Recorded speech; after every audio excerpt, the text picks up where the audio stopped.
You're inside the Press Box. Christian FM Sports presents Inside the Press Box, where we discuss all sports from our favorite high school team to college and pro. Here's your hosts, Paul Tipton and Gary Paris. Hey, Vero Nation. Thanks for joining us inside the Press Box. I'm Paul Tipton along with Gary Paris. And oh my, how about a game on Friday night? We weren't sure if we were going to be able to get the game in, how everything was going to play out because of the weather. We had to move to a different location to call our home turf at Sebastian High School. Sounded like everything was going to work against Vero Beach to not win this game on Friday night. And lo and behold, they come out with a win. 21-17 over Miami Palmetto. GP, that was a fun game to call. Oh, absolutely. And I know you feel this way too. And we'd like our gratitude towards Sebastian High School and Indian River School District for allowing us an opportunity to play this game on Friday in Sebastian. Thank you, Sharks. Thank you, school board and the school district, because the conditions were so bad at our school that we were in the danger of getting kids hurt.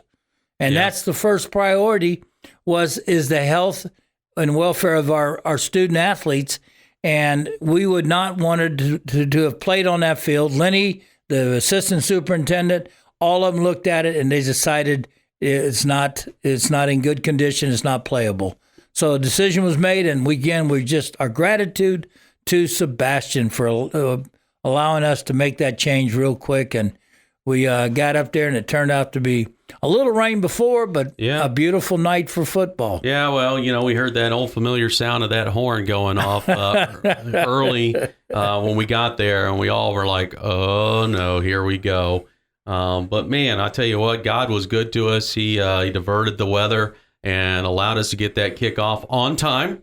And we didn't have to worry about the weather the rest of the night. It cleared up for us. And, Paul, it was kind of like two teams going to different stadiums to play their game, even though it's in our community, in our county. Neutral but field. It was a neutral field. Mm-hmm. And so Vero had to travel just like Palmetto did. Palmetto traveled a little farther.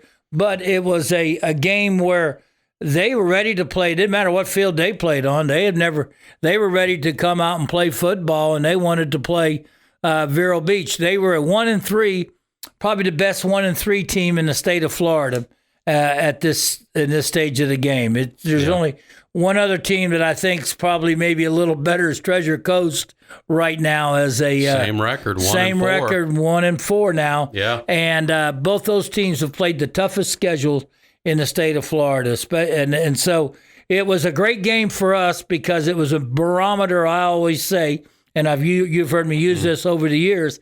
It measures yourself up against good, strong Division I, a lot of Division I athletes, a lot of good ball players. And from that part of the Dade County down there. But it was a great, great game. It was a super game for those who got to watch it live there and who watched it on YouTube and listened to us. It was a game to be. It was everything we thought it would be. Oh yeah, it was. And obviously when you come out of there with a win, it tastes a whole lot better. But boy, was it a rough start to that ball game for Vero because offense got out there and poor Tyler Aronson. I mean, I don't know what it was. I don't know if it was the different environment or whatever it was, but man, he just early on did not look like he was ready to play and threw a couple early picks. And fortunately for Vero Beach, it didn't devastate the team or put us in such a deep hole like another team I know on Saturday that did. Miami, thank you very much. I wasn't going to say that. Yeah, well, it's just... Maybe I was, maybe I wasn't. Well, it's reality. I mean, look, we've talked about it with the penalties and stuff about shooting yourself in the foot. Turnovers are definitely fall in that category. And I felt like, honestly, Gary, we really dodged early bullets. And then what we saw through the course of that game is you can call it dodging bullets or you could say, oh, man, we just got breaks. Either way, That's something that has to happen sometimes in a game for you to get a win. And that's exactly what happened. I mean, there was probably 2 or 3 dropped passes by Miami Palmetto, probably would have been touchdowns. But that's all part of the game. Yep. I mean, Vero Beach High School had a couple missed blocks that would have led to big plays on those screens, early screens. A couple missed blocks. You've got to make your block, and they missed the block, and for no gain or a yard or 2 gain. But if he makes that block, an individual makes the block, then he's off and down, and it could have been a big play for Vero Beach, and most likely one of them would have been a touchdown. So everybody has a what if story in a ball game. What if we? What if they'd caught those 2 passes? Well, what if we made our blocks on those screens? What happens if we would have hadn't dropped balls? We had a lot of drop balls too. But Tyler Aronson is just a junior. He plays the game like he's in college almost at times. He ran more than I've seen him run, and I was a little worried about the way he runs. Sometimes he takes some hits. Yeah, and 10 carries on the night for 49 yards. Yeah, and I'm gonna tell you, one of those hits knocked his helmet straight off his head, and that was scary. I was like, okay, but he bounced right back up and did a job. Listen, when one part of the game failed, the other part picked it up. Yep. And defense did their job. They did a great job of making especially in that second half of the game when things got a little tight. And but you take your win 21 to 17. It's a big win for us. It's puts us at 5-0. Got Central this week, weather permitting, and again, I'm just excited about the way our team played. No Quincy Rogers, right? He was nursing injuries, and no running game at all. We had 40 some odd yards. Also, Jaquan Jean, he went down late in the game with an injury too. So there's going to be some question marks going into this game Friday about the health of our running backs. Obviously, you and I will get a chance to sit down with Coach and talk to him about that and see, how things are going. Hopefully, both of those running backs will be healthy enough to play on Friday. But again, when you're already nursing an injury and you start talking about, potential poor field conditions, boy, that just really makes you nervous. Oh, sure it does. And again, I mean, they're talking about, 80-90% rain on Monday, 80-90% rain on Tuesday. We'll just say for the week. Yeah, for the week. Yeah. I mean, for the week. And I mean, it's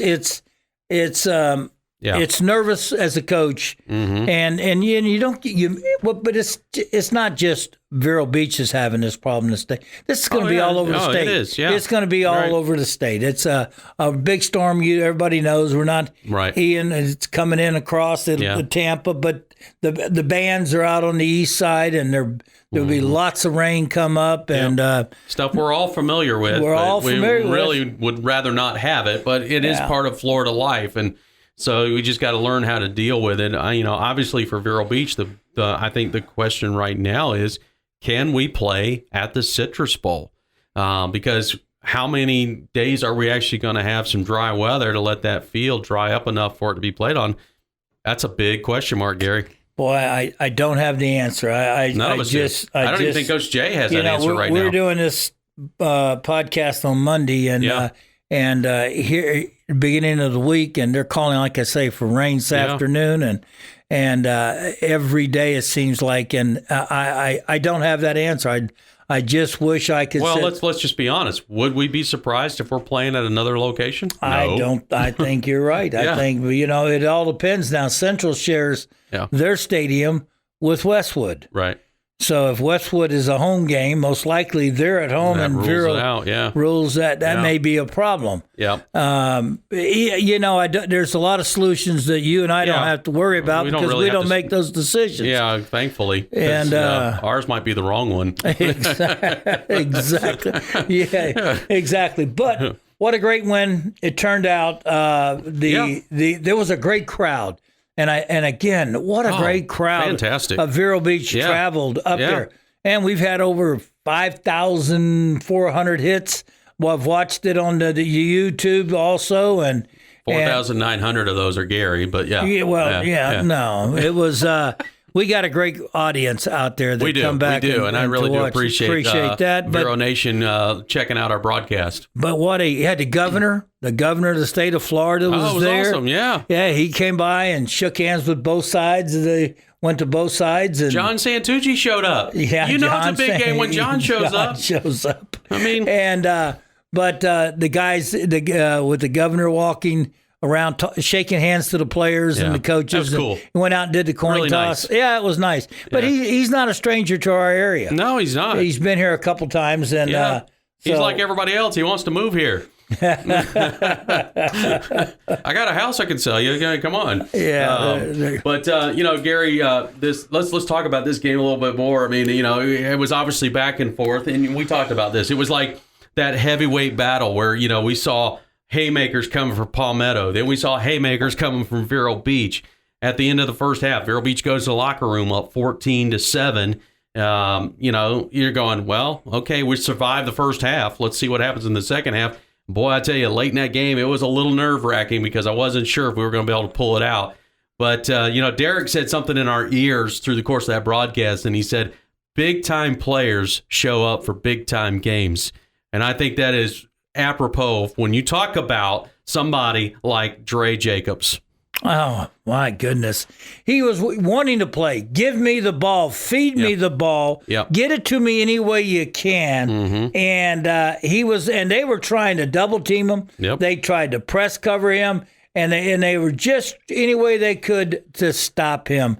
I was totally impressed with his play, his ability to go up and catch the ball. Mm-hmm. And in a situation where the field was a little damp and everything. And he's a Florida State commit, and but he plays like I haven't proven anything yet. I'm proving it now. I'm proof Florida State's getting the best. Which is impressive. Which you're right, because a lot of guys will say, well, I've already got they've already committed to me. Yeah. Well, you haven't signed that dotted line yet. Is correct. And so you better get out there and show them why you're their choice. And he's doing that. Yep. He's playing that way. Yep. Keyshawn Campbell, same way. Oh, yeah. Playing that way. He's committed to Troy University in Alabama. And he's giving those guys everything to be proud of, that he's a recruit from this area. Oh, yeah. So, I mean, it was the athletes came to play. Offensive line probably played their best game all year, Paul. Yeah, I agree. They without a running game, they protected. They did everything you asked them to do when especially on the pass game. They just did not give up sacks. They didn't give a lot of pressure on the quarterback. They really worked hard. And I heard one of the coaches telling the guys, best game you guys have played. Best game you guys have played, because you played against some really good athletes, and that's what you want. You want to be hard tested as fast as you can, and so then when you get into your conference play, then you'll be ready. So you talked about this being a barometer game. So what's the barometer tell you after the game's over with?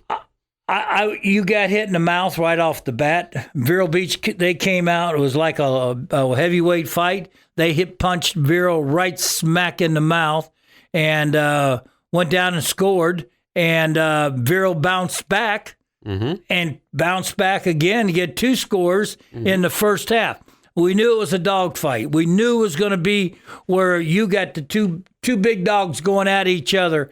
And when Vero kind of recovered, they started playing some good defense. The second half, I got to give them credit. They played a great second half.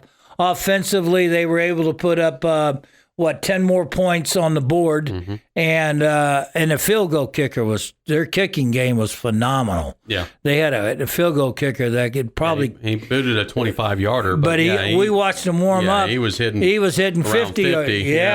yarders out there. Yeah, so it was which made it with a 4-point game.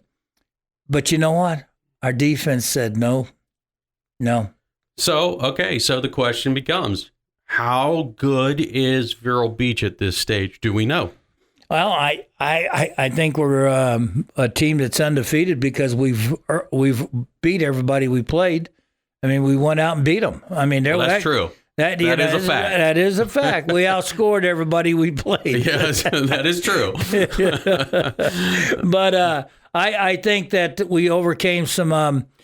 I think we were exposed about some positions. Sure. That we need to work. Coach Mata needs to tone in and tone up a little bit. I agree with you, Gary. I would classify it as this. I think this was a good wake up game for Vero. Yeah, because you've played, those first 4 ball games of the regular season. Let's just be honest. I mean, I don't know that the level of competition was that good. No, it wasn't. So it's real easy for yourself to inflate your own ego and go start just without even realizing walking through the motions. And then, like you said, then you get a team like Miami that comes in and right off the bat smacks you in the mouth. That could have ended up being very disastrous for Vero Beach. So I'm very proud of the kids that they stepped up and said, you know what, well, we got to play some football. Let's go out there and do it. And they did it. And the challenge will be with Coach Mata and his defensive staff is they gave up, they had some blown coverage or missed coverages. Yeah. We had linebackers trying to cover wide receivers, and then to me that's a mismatch right there. Yeah. And luckily they tried to take advantage of it, but the receiver dropped the ball. Yeah. And so he's got to make some adjustments where that doesn't happen again, where teams they look at this film and they'll say, whoa, look at this right here. You got a linebacker trying to cover a wide receiver in a slot formation. That's, that may not be the exactly way it was drawn up. And a lot of times maybe the young man did a good job. But when I saw him line up that one receiver, I went, nope. And nope, there's no way you can outrun him. So, I mean, those are the things you learn from a game like this, Paul. There were mistakes made. You're fortunate you won. But you take your W's, you walk away with it. I once had a guy, even though I don't quite agree with the saying, he says, no win is an ugly win. All wins look good. I guess if you look at it from that perspective, that's good. You can say that. But there were times when you looked out there and said, ooh, this is ugly. This is, and but we won. And I think Coach will take a W every time. You play one game at a time. It's a one game. We play one game a week. Yep. And that game is the most important game. Our team was focused on playing Miami. They were. Palmetto came in here with an attitude. They were 1-3 and knew they lost to 2 really top 10 teams in the area. And so they knew that they were going to have a really tough battle with Vero. And they came in and they played a good job, did a good job. I would not have expected anything less from Miami than what they gave, the effort. All right. So let's put that one to bed. We talk about our next game. As you said, let's get focused on it now. It's Fort Pierce Central, our first district game of the season for Vero Beach. It's Fort Pierce Central. It's their second district game. They lost their first game, district game, to St. Lucie West Centennial 10-0. The Cobras have only won one game. That was against Okeechobee, and I believe that was in week 2.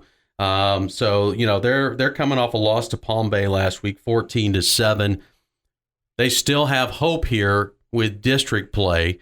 So they're going to be focused on, can we beat Vero Beach? How we're going to try to beat Vero Beach. And if we do so, that puts us back in the mix on the district title. Yeah, that all sounds good. You know what I mean? Thank you. That sounds good. And coming from you, I didn't expect anything less to make it sound like that. But in my opinion is that they still got to go out and play the game. Well, 100% agree. And I'm just saying that's got to be their mentality. Yeah, and and again, I mean, to lose to Palm Bay 14-7, that's not a very strong team. To beat Okeechobee, who's having a rough year, it's kind of like us playing Port St. Lucie and putting 64 points on the board, or playing Palm Beach Gardens and putting 35 or something on the board, or playing one of the other opponents, we put 50-something on the board. Yeah, South Fork. Okay? Yeah. So you put all that together, and it looks like, well, you haven't played really anybody yet. Right. Now we have. And so they come in, you're saying, look, guys, we've we've lost 2 or 3 games. They've lost 4. 4 games? They're 1 and okay. 4. 1 and 4. Okay. Mm-hmm. I thought maybe one of them got rained out. That's what I was trying to remember. But Max Preps are 1 yeah, and 4. They're okay, Yeah. 1 and 4. And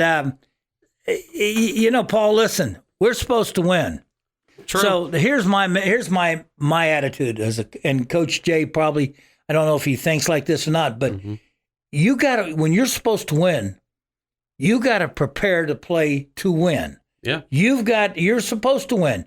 Don't ever allow allow your team to try to play down to them. True.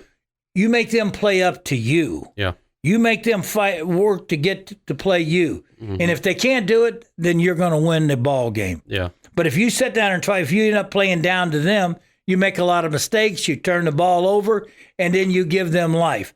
And again, I'm not taking anything away from Fort Pierce Central. I've not seen them play. I've just seen their stats and seen their record. They got a good coach in Mike Watkins. And a great coach. Yeah. And he knows Vero Beach's offense as well as anybody out there. And but when you got to have the athletes to make it work. That's true, Gary. I would say to me when I look at this game, and I agree with you, you're favored to win. You should go out and win the game. Here's where my concern would be for Vero Beach. Hangover from the emotional win over Miami Palmetto. That'd be number 1. Number 2, let's be honest, we're having to deal with some extra stuff like the field conditions and all of that. Are we going to play at home, not play at home? I can't remember if they were going, I know they're not, this was originally supposed to be the homecoming game. The dance is on Saturday. I can't remember if they were going to go ahead and do the whole week's worth of homecoming festivities or if they were going to push that the next week. So if they do have that, that's another point of concern that you got, distractions. This may sound coarse and it may sound crude, but I could care less about homecoming as a ball player. I used to never, ever. It was a pain in the you-know-what because you had to take all the distractions to take away from the game. And, everything was, you lose your focus. You start talking about your date. You're talking more about the dance. You're thinking about the homecoming parade that we used to have. And as a player, I just wanted to be focused on who we played. But Gary, you're one of the rare ones. But I think that Coach Mata and I think Coach Jankowski and Coach Harris and all these guys have been around a long time. Sure. And they'll try. They got to keep their team focused. The best thing probably is that they moved that to the halftime or whatever show. I think it's next week, isn't it? Or that's what I'm saying. Like all the homecoming festivities for the game are being moved a week later. But that stuff that happens through the course of the week, and then of course the dance itself is going to take place on Saturday night. Right. It may not be a factor at all, but it could be. Yeah. And again, I'm a 100% football player. I want to go out. Everybody has the graceful moves on the dance floor like you, so they got to think about, am I going to dance, not true. dance? That's true. I was light-footed, and I was, but let me say this to you. It's a game that most coaches always say, all right, we got to stay focused the whole week. Yeah. That's your downfall is that you're not prepared to play. Mm-hmm. You're supposed to beat this opponent, so you say, well, we're going to beat Fort Pierce Central. I'm not going to worry about it. I'm going to think about homecoming. I'm thinking about all the activities, the Big powder mistake. puff game and all the things that they play, you get involved with during the week. And it's a coach. This is where a coach earns his a small stipend right here. You got to keep these guys focused on the game all week. It's got to be every day. Well, you got to get out there. You got to just say. Well, and here's the other side of that, Gary. Another potential distraction: the weather itself. Are you going to be able to get practice in or not? Well, that's going to happen to everybody that'll happen to Fort Pierce Central, and that'll happen to everybody on the Treasure Coast. Possibly. You know how Florida is. I mean, look, it could be raining on your side of the street and sunny on the other side. Them bands are coming up from south to north, that's true. right up the coast. And so I whatever, it's just like you say, though, the thing that worries me more anything right now is the field condition. Yeah. I mean, I will.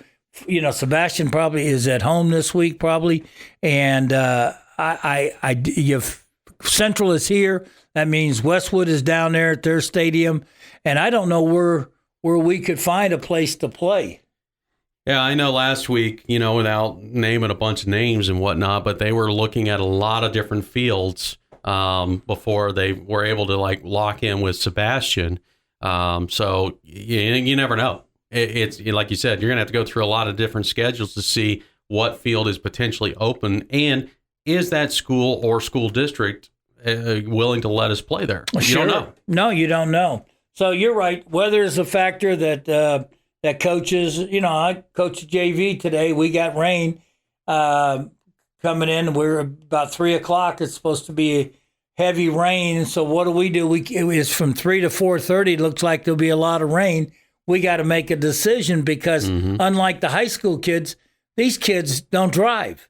Right. So parents, either they got to catch the bus or parents have got to come and pick them up. Yeah. And so we get the word out to the parents to come get them and not just leave them sitting around the locker room and all like that until they pick them up. So that's tough. Yeah, it is. And we got a game, on Thursday night, the JV against Treasure Coast. Will we play? That's a good question. Yeah. Well, so. And is that here?